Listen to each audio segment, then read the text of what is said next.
Why the Archons erased this sacred sound, the Aramaic code that breaks scarcity? Now the Aramaic code that breaks scarcity now. Have you ever felt like no matter how much you pray, there is an invisible wall between you and prosperity? Jesus didn't just pray for provision. He commanded it using a specific sound frequency that modern science is only beginning to rediscover. But there is a reason this exact word was erased from translations. It is the key that breaks the scarcity imposed by the institutions that translated the sacred texts knew the power hidden inside the original Aramaic phonetics, and they chose silence over liberation. What was buried is not a myth. It is a living vibration that every soul carries the right to reclaim. Today, I will reveal this original sound, the Mamona kadisha, and how it can align your reality to the flow of the monad in seconds. Stay until the end, because what I am about to share has the power to change not just what you believe, but what your life becomes. The secret of the Creator. Sound before a single word of the Gospels existed in Greek or Latin. It lived inside the mouth of a man from Galilee who thought, dreamed, and prayed in Aramaic. Aramaic is not simply a language in the way modern humans understand language. It is a vibrational architecture, a system in which every phoneme carries a specific energetic signature that interacts with the physical world as much as it communicates meaning between minds. When Yeshua opened his mouth, he was not merely selecting words from a dictionary of spiritual concepts. He was activating frequencies that corresponded to the invisible structures that govern material reality. The earliest Gnostic scholars understood this implicitly. The texts recovered from Nag Hammadi, hidden for nearly 2,000 years in the Egyptian desert, speak repeatedly of the living word, not as metaphor, but as a technical description of how divine sound operates within creation. The Logos, as described in the Gospel of John, was not a philosophical abstraction. It was the original resonance from which all manifest existence emerged. And G.R.S. Aramaic speech was the closest any human being had come to channeling that resonance since the pleroma first extended itself into the material world. When the councils of the early church selected which texts would survive and which would be destroyed, something critical was lost in translation, literally. The Greek translators who converted the Aramaic Gospels into a language accessible to the Roman Empire were skilled linguists, but they were not initiates. They carried the letters across without carrying the sound. They preserved the meaning, or what they believed to be the meaning, but they sacrificed the frequency. And frequency, in the Gnostic worldview, is everything. It is the difference between reading a map and standing on the sacred ground itself. This stripping of the sound code was not accidental in all cases. The inner circles of the church hierarchy, those who had access to mystical traditions predating Christianity itself, understood that a congregation dependent on priests for spiritual access would never gain the internal sovereignty to challenge institutional power. The watered-down Greek and Latin versions of the sacred texts served a social function. They created spiritual dependency. The original Aramaic sounds, by contrast, were any soul who learned them correctly could step into direct relationship with the divine without intermediary, without institution, without permission. This is why the knowledge of Yeshua's true spoken word is not merely a historical curiosity. It is a living technology that exists at the intersection of sacred tradition and the emerging science of researchers studying the effects of specific sound frequencies on the human nervous system are discovering what the Gnostic masters encoded in their teachings. Millennia ago, the sound does not merely travel through the body, it reorganizes it, right down to the level of cellular memory and electromagnetic coherence. The Archons and the veil of scarcity. The Gnostic texts do not speak of evil as a distant abstraction or a personified devil waiting in a mythological underworld. They speak of something far more unsettling and far more useful for those who wish to understand the actual mechanics of human suffering. They speak of the Archons emanations of the Demiurge, the false creator god who fashioned the material world as a kind of prison for the sparks of divine light that descended from the true pleroma. The Archons are not imaginary. They are the structural intelligences that maintain the systems of limitation within which most human beings spend their entire lives. Scarcity is not a natural condition of the universe. The pleroma, the fullness of divine reality, is by definition unlimited. Every mystical tradition that has ever touched the truth of existence has confirmed this. Reality at its source is an infinite field of provision, creativity, and abundance. The experience of lack, of not having enough money, enough love, enough time, enough health, is a distortion imposed upon human consciousness by the frequency of the demiurgic matrix. To experience scarcity is to be successfully tuned to the Archons broadcast. The strategic erasure of specific sacred sounds was not incidental to this system. It was central to it. As long as human beings cannot access the vibrational frequencies that connect their consciousness to the flow of the pleroma, they remain in a state of perpetual spiritual survival, perpetually praying upward to a distant God rather than recognizing their own nature as living eons, fragments of the infinite light that have forgotten what they are. The Archons do not need to use force when they can use ignorance. And nothing maintains ignorance more efficiently than removing the very sounds that produce awakening. Imagine beginning your journey with the two most powerful Aramaic words that open everything: a complete guide, correct sound, full meaning, and sacred protocol exists for those who feel the call. Check the pinned comment. The Gnostic texts are explicit that the living eons, the souls who retain awareness of their divine origin, carry within them an innate capacity to break free from the Archon frequency. But this capacity is not activated by belief alone. Belief without the correct vibrational key is like a door without a handle. You can see the door.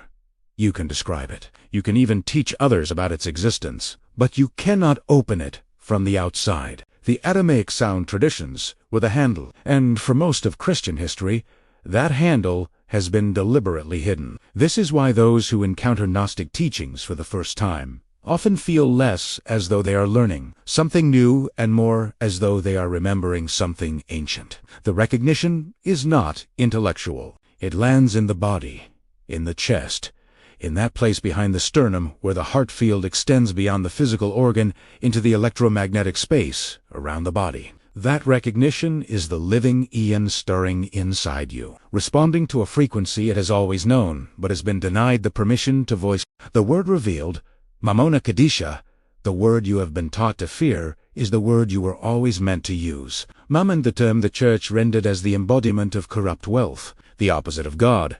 The master no true believer could serve alongside the divine, did not arrive in the New Testament carrying that meaning. It arrived as a distortion of something far older and far more sacred. The original Aramaic root from which Mammon derives is intimately connected to the concept of the earth's natural sustenance, the provision that flows through the material world as a direct expression of divine generosity. The phrase Mamona kadisha translates with appropriate depth as sacred sustenance. It refers not to money in the way a modern economy defines money, but to the frequency of abundance as it manifests through the physical plane. In the Gnostic cosmology, the material world is not inherently evil. It is the demiurgic distortion of the material world that generates suffering. The earth itself, the flow of resources, the movement of provision through life, these are not Archon constructs. They are the pleroma made physical, the divine fullness expressing itself at the densest frequency of vibration. Mamona kadisha is the sound of that expression. When Yeshua warned his followers that they could not serve both God and Mammon, he was not condemning abundance. He was condemning the distorted frequency, the Archon corrupted version of provision that operates through greed, hoarding, and the scarcity mindset that keeps human beings competing against one another instead of receiving from the infinite field. The authentic teaching, stripped of its later ecclesiastical overlay, is that you cannot be tuned to the pleroma and simultaneously be locked into the demiurgic survival frequency. You must choose your resonance. If you feel drawn to go further, a guide already exists. The two most important Aramaic words that symbolize the beginning of everything. Correct sound, full meaning, and a sacred protocol for those two words. The door is open. Check the pinned comment. The revelation of Mamona kadisha, as a sacred sound rather than a moralistic concept, is not merely academic. It is an invitation to a complete reorientation of the relationship between spiritual life and material reality, the false split between spirit and matter. The idea that genuine holiness requires poverty, that abundance is somehow suspect, that provision must be earned through suffering, is itself an archon imposition. The Gnostic path does not ask you to transcend the material world by rejecting it. It asks you to reclaim the material world by recognizing it as a dimension of the pleroma and learning to vibrate at the frequency that allows provision to flow through you as naturally as breath. Mamona kadisha is the sound that does this. It is a two-part phonetic structure, the deep resonant M of the monad at the beginning, and the sacred Q of divine breath at the center, that, when spoken with correct intention and physiological alignment, creates a bridge between the heart's electromagnetic field and the abundance frequency of the pleroma. This is not metaphor. This is the original teaching, intact, waiting for the moment when enough souls are ready to receive it. The science of the abundance frequency, modern quantum physics, and the ancient Gnostic mystery traditions are arriving at the same destination from opposite directions. The science of the 21st century is beginning to demonstrate through the language of electromagnetic field theory and quantum coherence what the initiates of the 1st and 2nd centuries knew through direct mystical experience, that the boundary between consciousness and physical reality is far more permeable than consensus science has been willing to admit, and sound is one of the primary mechanisms through which that boundary is crossed. The heart is not merely a pump. This is one of the most significant scientific revisions of the last several decades. Research in the field of neurocardiology, the study of the nervous system of the heart, has established that the heart contains approximately 40,000 neurons and generates an electromagnetic field that extends several feet beyond the physical body. This field is not static. It changes in real time in response to emotional states, and it broadcasts those states into the environment as a kind of biological signal that other living systems can detect and respond to. The heart, in Gnostic language, is the seat of the living eon within the body. The specific phonemes of Aramaic, particularly the deep labial resonance of the M sound and the uvular fricative of the Q, have measurable effects on the vagus nerve, the primary conduit between the brain and the heart. When these sounds are produced with the correct breath support and vocal intention, they stimulate the parasympathetic nervous system in a way that shifts the heart's electromagnetic output from the contracted, high-frequency signal of stress and scarcity into the expanded, coherent signal that researchers associate with states of deep creative flow, intuitive clarity, and what can only be described as grace. The body, when it is vibrating in this coherent state, does not experience lack. It can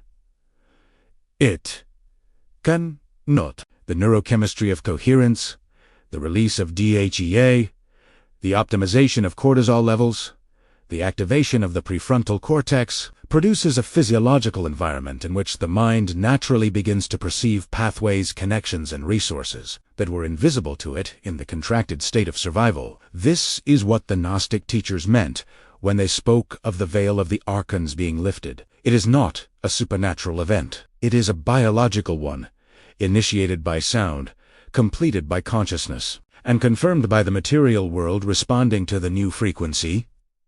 The soul is broadcasting. The cells of the body carry what researchers are now calling epigenetic memory, patterns of activation and suppression that encode lived experience, including the experience of inherited limitation, of generational poverty, of collective trauma. The sound of Mamona kadisha, when practiced consistently, operates at this cellular level, clearing the encoded scarcity patterns from the body's biological memory and replacing them with the resonance of the pleroma. This is the science beneath the mysticism. This is why the Archons needed the sound erased, not because it was dangerous to God, but because it was dangerous to their dominion. Activation protocol. The activation of Mamona kadisha is not a ritual of complexity. Its power lies precisely in its simplicity, its directness, and the quality of consciousness that the practitioner brings to it. What follows is the sacred protocol as it has been reconstructed from the Aramaic phonetic tradition, a protocol for those who are ready to move from understanding to embodied practice,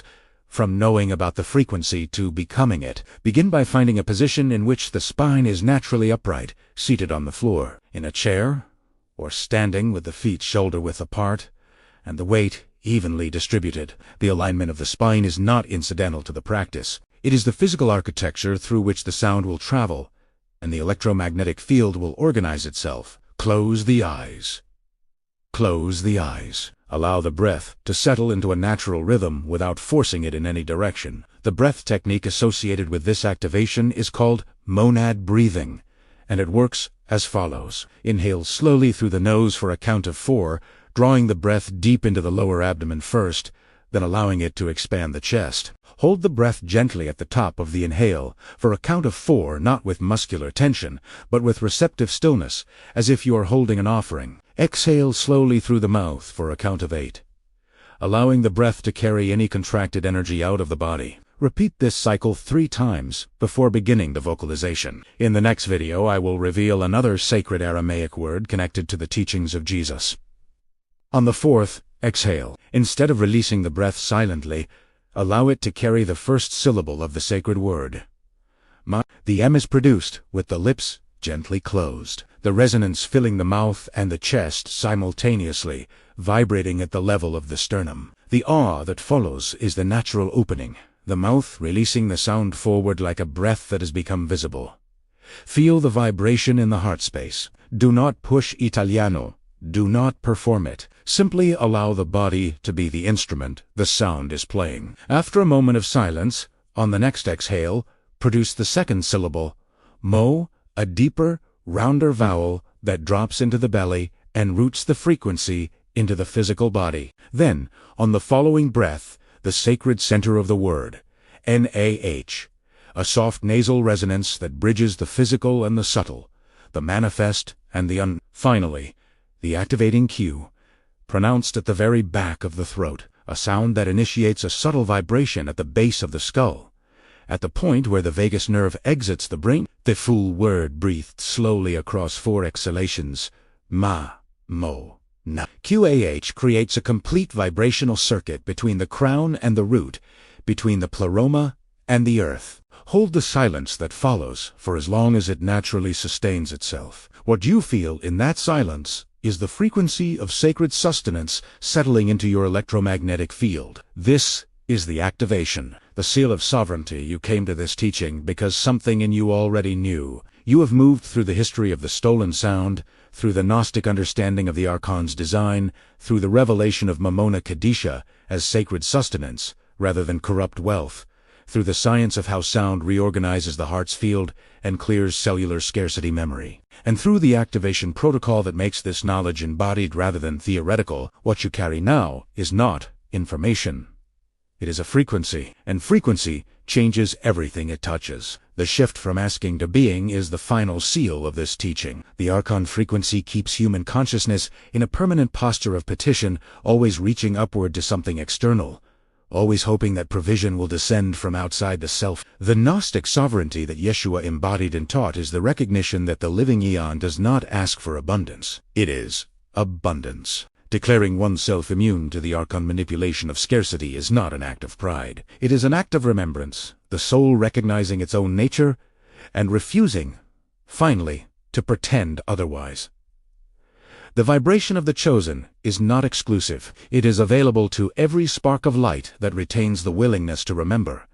Mamona kadisha is your inheritance. Practice it tonight.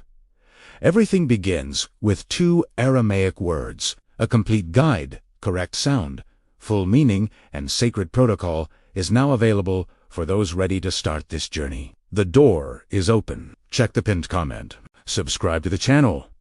Give this video a like, and write in the comments what you thought of this content. You were never meant to struggle. The scarcity you see is a holographic distortion. By reclaiming the sound of your origin, you reclaim your place in the pleroma. Practice this tonight, and watch the doors of the physical world respond to the command of your spirit. You are the light. May the divine light guide your path.